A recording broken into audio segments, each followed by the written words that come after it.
What's going on, everybody? So today I'm gonna make probably one of the simplest, easiest little projects I think it'd make a good gift or thing you could sell, I guess. I'm gonna make giant Jenga.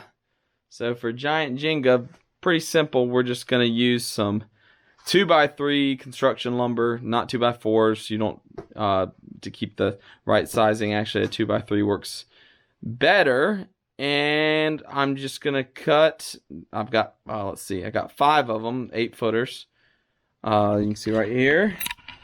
And I'm going to cut them into 7.5-inch long strips. And you'll see me doing that over here at the chop saw. I'm gonna set up a stop just so I can get repeatable cuts and make them all exactly the same. So let's get to it. So as you can see here, basically I just have a board clamped to my miter saw, 7.5 inches away, and I just made 54 total cuts there and got my 54 Jenga blocks. And now you're gonna see a couple options here. One right there, sanding every piece. You could do that. You could certainly do that. It's gonna take a lot of time. I ran all these through the planer. Of course I could have done it before I cut them up, but I think that would have not been as easy just because the pieces probably weren't very straight in longer form. So that could be it. You could be done right there.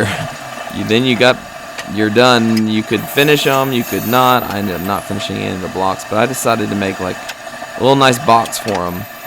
I had some leftover walnut plywood, so that's what you're seeing me use here.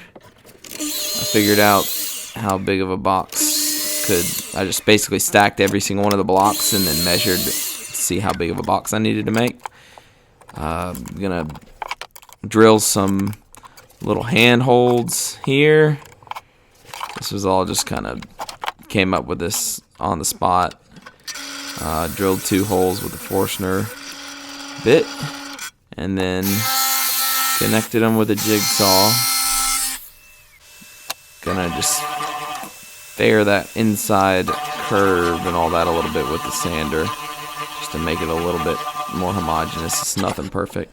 And I just slapped this together with some glue and screws, so I'm pre-drilling some holes for those screws and clamped it up, put some glue, screwed them together. Got yourself a nice little box to throw all the Jenga blocks in, and then also you can flip the box upside down and use it to actually play on the box as like a little platform, which I think is kind of cool, and you don't have to set it on a table.